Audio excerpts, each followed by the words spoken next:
네, 오늘도 주님을 사모하며 예배 자리 가운데 나오신 여러분들을 환영하고 축복합니다.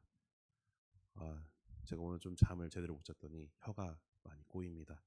혀가 좀 꼬이더라도 이해해 주셨으면 감사하겠습니다. 여러분들은 이 짧은 글과 이렇게 긴 글, 이 두 가지가 있을 때, 이 두 가지 글을 읽었을 때 어떤 글이 더 기억에 많이 남습니까? 짧은 글을 읽었을 때와 긴 글을 읽었을 때 어떤 글이 더 머리에 기억에 남나요? 짧은 글이요. 네, 각자가 다 다를 것입니다. 그런데 저는 개인적으로 그래도 긴 글을 읽었을 때 머리에 더 기억에 많이 남더라고요. 제가 어느덧 수련목을 시작한 지 벌써 2년이 되었습니다. 수련목이 되려면 시험을 봐야 합니다.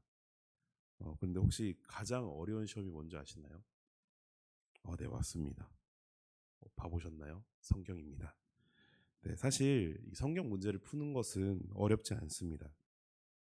평생 말씀을 또 듣고 살았고 또 여기저기서 계속 이 말씀에 관한 것을 듣기도 하기 때문에 사실 중간중간 공부하다 보면은 내가 공부하지 않았던 부분도 이미 아는 내용이 기록이 되어 있기도 하고, 그리고 정답을 모르지만 어느 정도 유추해 볼 수 있는 그런 문제들도 많이 있기 때문에 모르는 것 위주로만 공부를 하면 생각보다 이 문제 푸는 것은 쉽게 공부할 수가 있습니다.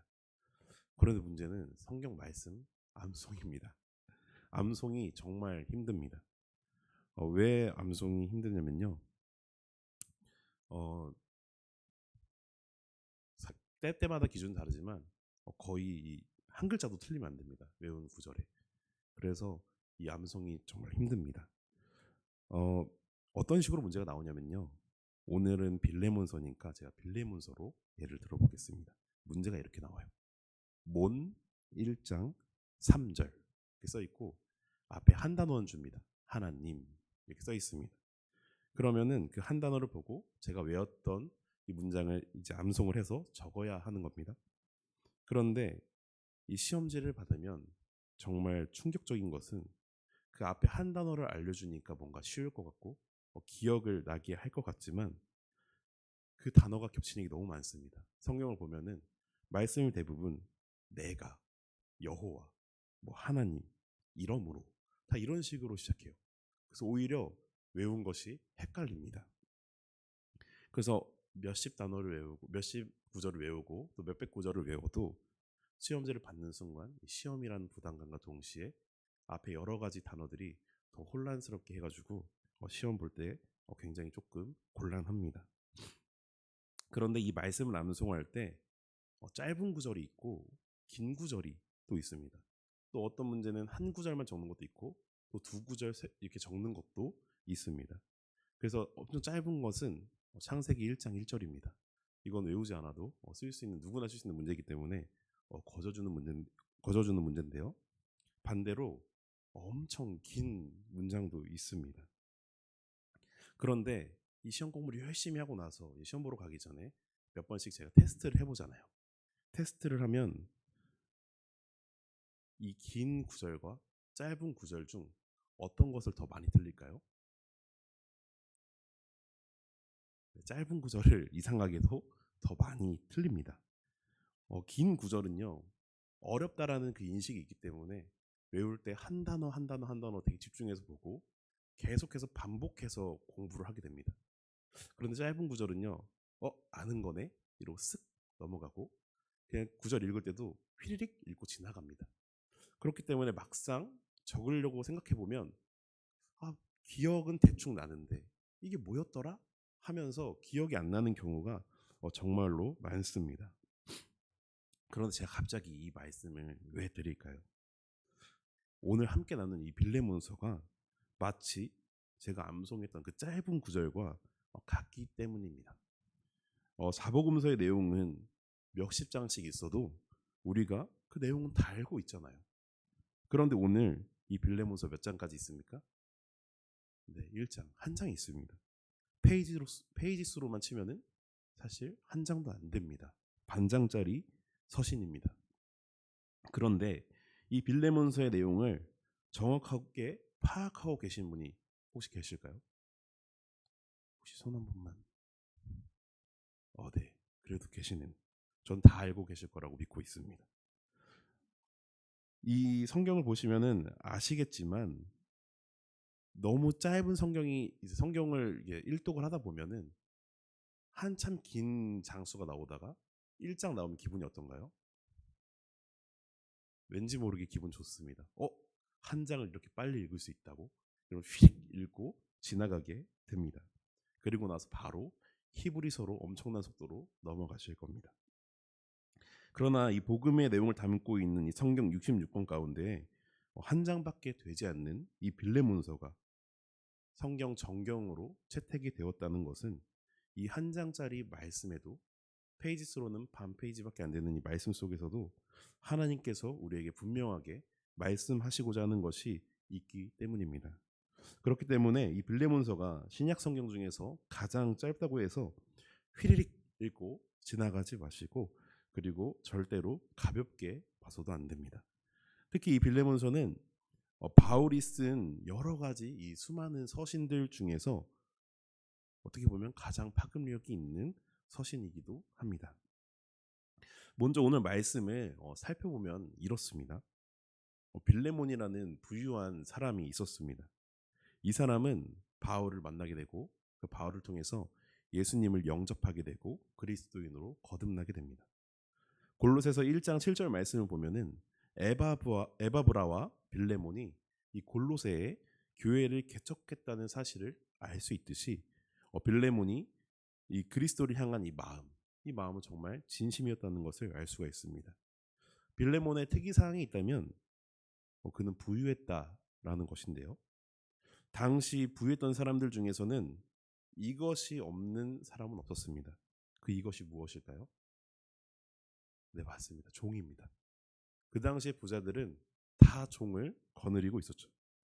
그리고 그 종들에게 각자 임무를 할당해 주고 그들을 통해서 더욱 부를 저축하거나 자신의 편의를 채웠습니다. 빌레몬 또한 종이 있었습니다. 그중 한 명이 오늘 말씀에 등장하는 오네시모입니다. 그런데 오늘 말씀에 보면 이 오네시모가 어떠한 일인지 정확히는 알 수 없지만 빌레몬에게 분명한 어떤 손해를 끼치고 도망을 치게 되었죠. 이 당시 사회적 분위기를 살펴보면 종이 주인에게 어떤 피해를 끼친다는 것은 그 주인의 권한 아래 사형까지도 내릴 수 있는 상황이었습니다. 오네시모가 도망가는 것은 어떻게 보면 당연한 것이었어요. 살려면 도망가야 되는 것이죠.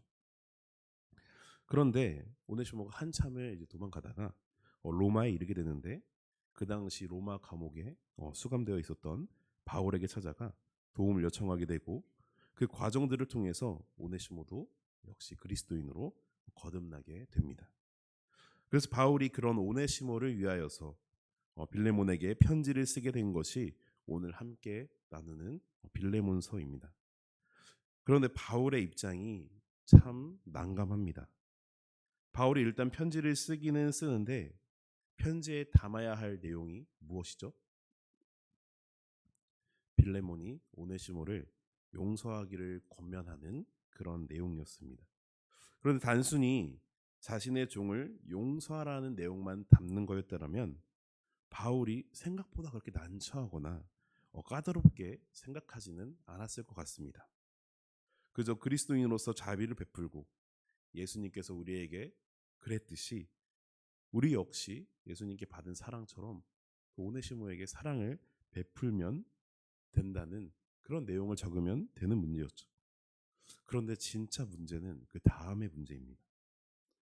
빌레몬이 용서까지는 큰 마음을 먹고 했다고 치자고요. 그런데 용서로 끝나는 것이 아니라 오네시모를 형제로 대할 것을 권면하게 됩니다.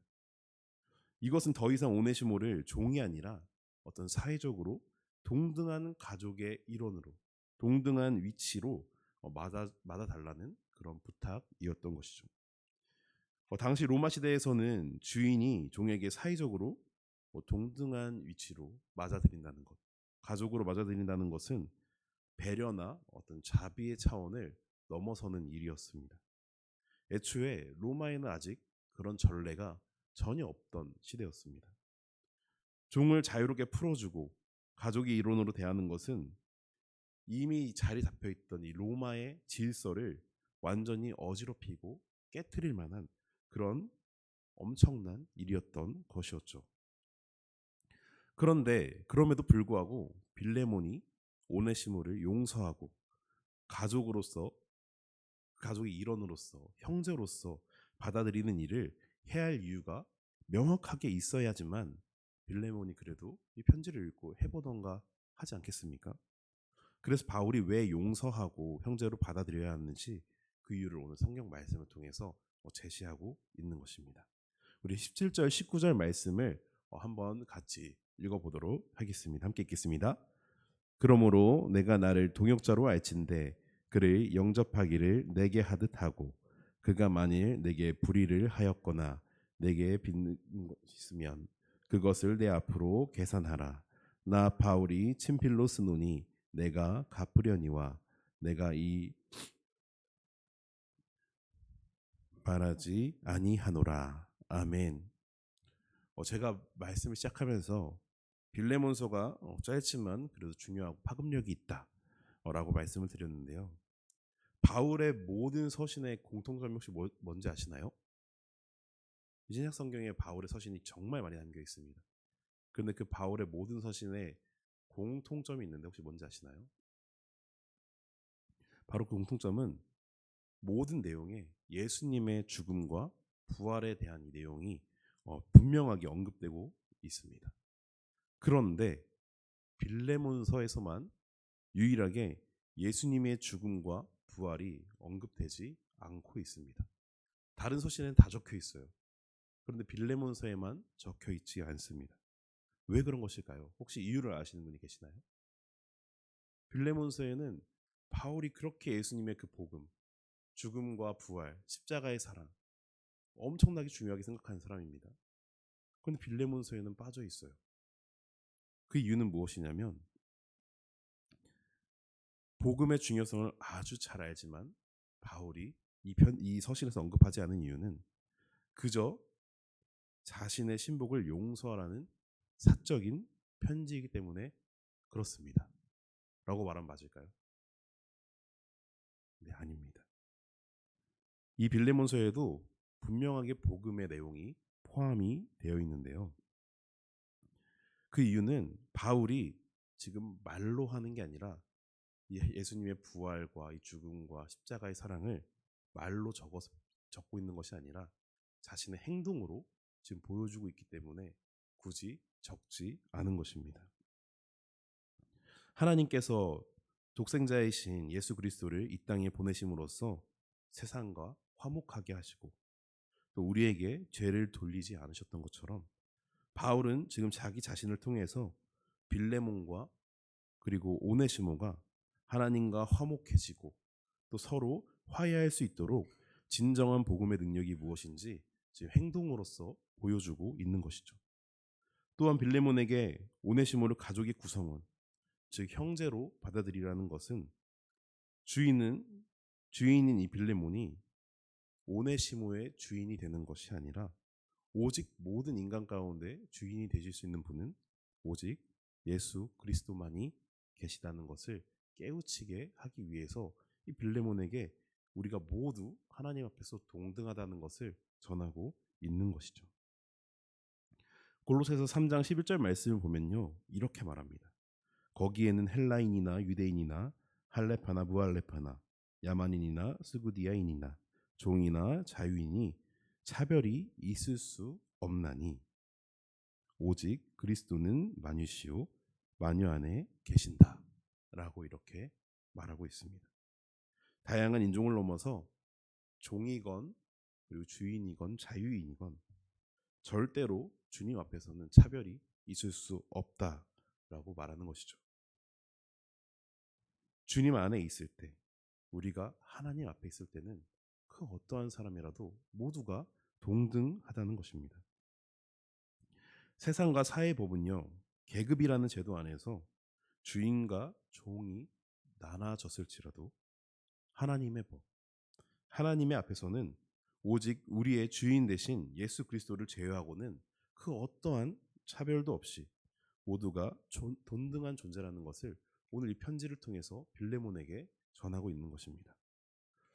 빌레몬, 당신이 진정 나를 주님 안에서 동역자로 생각하고 여긴다면 오네시모 또한 주님 안에서 동등한 자이니 그에게도 나를 맞이하듯이 맞아달라라고 요청하고 있는 것이죠.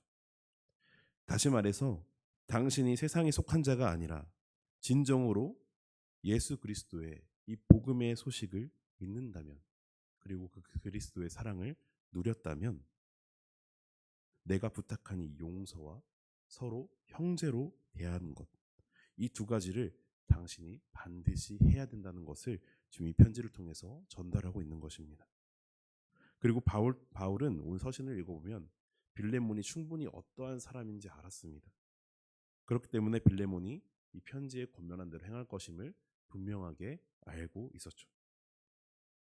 여러분은 빌레몬서를 보면서 오늘 이 짧은 한 장의 말씀을 보면서 빌레몬과 바울과 오네시모 이 세 사람 중에 누가 가장 많은 혜택을 받고 있다고 생각하십니까? 첫 번째, 빌레몬에게 오네시모를 용서해주고 형제로 맞이해달라고 이 까다롭고도 난처한 편지를 써야 하는 바울이 있습니다. 두 번째는 종에게 배신을 당하고 자신에게 손해를 끼치고 도망간 종을 용서하고 자신과 동등한 형제로 맞이해야 하는 빌레몬이 있습니다. 세 번째, 자신의 주인에게 피해를 끼치고 도망갔다가 예수님을 만나고 예수님의 그 은혜로 주인에게 용서받을 뿐만이 아니라 동등한 위치에 서게 된 오네시모, 이 세 사람 중에서 누가 가장 큰 혜택을 누린 것 같습니까? 네, 오네시모입니다. 뭔가 다들 난처하고 손해를 입었지만 오네시모는 전혀 그런 게 없이 은혜만 누리고 있죠. 그런데 그거 아시나요? 오네시모와 같이 그 혜택을 똑같이 누리고 있는 자들이 있습니다. 누구죠? 바로 우리입니다. 그저 예수 그리스도를 믿는다는 이유 하나만으로 우리의 모든 죄가 용서가 되었고, 이전에는 가장 미천한 죄인의 신분이었지만, 그리고 죽을 수밖에 없었던 자들이었지만, 하나님의 자녀라는 완전히 새로운 신분으로 이전에는 누리지 못할 말도 안 되는 은혜를 누리며 살아가고 있는 자들이 바로 우리라는 것이죠. 물론 빌레몬을 하나님으로 비유하고 또 바울을 그리스도로, 오네시모를 성도로 동일시하여서 본 서신을 읽거나 해석해서는 안 됩니다. 그러나 자신의 복음 사역을 통해서 얻은 오네시모를 위해서 빌레몬에게 탄원하는 이 바울의 모습 가운데, 그리고 무익하고 해를 끼치던 자에서 유익하고 신실하며 사랑받는 자로 변호받고 있는 이 오네시모의 모습 가운데 각각 우리를 위해서 하나님께 탄원하는 예수 그리스도의 모습과 그리스도에 의해 변호받는 우리들의 모습이 투영되고 있음을 인정하지 않을 수가 없습니다. 그런데 이 일이 만약에 있고 난 후에 오네시모가 자신이 바울과 빌레몬을 통하여서 베풀어진 이 하나님의 은혜를 깨닫지 못하거나 기억하지 못하고 다른 이들에게 그리스도의 사랑을 베풀고 용서하는 것이 아닌 이와 반대된 삶을 살아가게 된다면 어떻겠습니까? 자신을 용서한 빌레몬과 자신을 용서해달라고 탄원한 그 바울의 등에 칼 꽂는 일이 아니겠습니까? 오늘 서신의 주인공들, 이 빌레몬과 바울과 오네시모, 이 모두는 그리스도 안에서 하나님의 용서의 사랑을 체험하고 맛본 자들이 실제 삶 속에서 그 속에서 어떻게 살아가고 있는지, 어떻게 적용하면서 살아가고 있는지를 보여주고 있습니다. 그렇다면 우리의 삶을 되돌아보기를 소망합니다. 여기 계신 분들은 아마도 그리스도의 사랑을 아낌없이 받았고 또 그 사랑으로 우리의 모든 죄를 용서받았고 그 용서를 통해서 그리스도 안에서 하나님의 자녀라는 새로운 신분 아래 새로운 삶을 살아가고 계신 줄로 믿습니다. 그런 삶을 살아가고 계신 여러분들은 어떤 인생을 살아가고 계십니까? 그리스도 안에서 하나님의 사랑을 체험하고 이 놀라운 은혜로 죄를 용서받은 여러분은 그리스도인으로서 실제 삶 속에서 어떻게 적용하며 살아가고 계십니까? 빌레몬이 오네시모를 향하여 어떻게 했는지 오늘 말씀에는 적혀 있지는 않습니다. 그러나 이 빌레몬서가 정경으로 채택이 되었고 바울의 확신에 가득 찬 말씀으로 보아 그가 바울의 권면도를 했음을 우리가 짐작해 볼 수는 있습니다. 사랑하는 성도 여러분, 하나님의 사랑을 경험하고 제사함을 받고 하나님의 위대하고도 그 놀라우신 은혜를 경험한 우리가 하나님의 자녀로 부름을 받아 이 땅에 살아가고 있다면 그 사랑과 그 용서를 다른 이들에게도 똑같이 베푸시기를 예수님의 이름으로 소망합니다. 우리는 우리가 만들어 놓은 기준 안에서 누가 더 낫고 누가 더 위대하고 누가 더 직급이 높고 누가 더 대단한 사람인지 우리의 기준 안에서 정해 놓았지만 하나님 앞에서는 그저 모두 죄인이고 동등한 자일 뿐입니다. 대부분의 사람들이 그래도 결국 우리가 살아가는 동안에는 이 세상에 속해서 살아가야 되니까 이 세상에 맞추어 살아가야 한다고 어쩔 수 없는 것이라고 생각하겠지만 하나님을 진정으로 믿는 그리스도인이라면 예수 그리스도를 진정으로 사랑하는 자들이라면 이 세상 역시 하나님께서 동일하게 통치하시고 하나님의 법 아래 있는 공간임을 믿어 의심치 않을 것입니다. 하나님 앞에서 우리가 모두를 사랑하고 또 그 사랑으로 모두를 용서하는 저와 여러분이 되시기를 예수님의 이름으로 축원합니다. 아멘.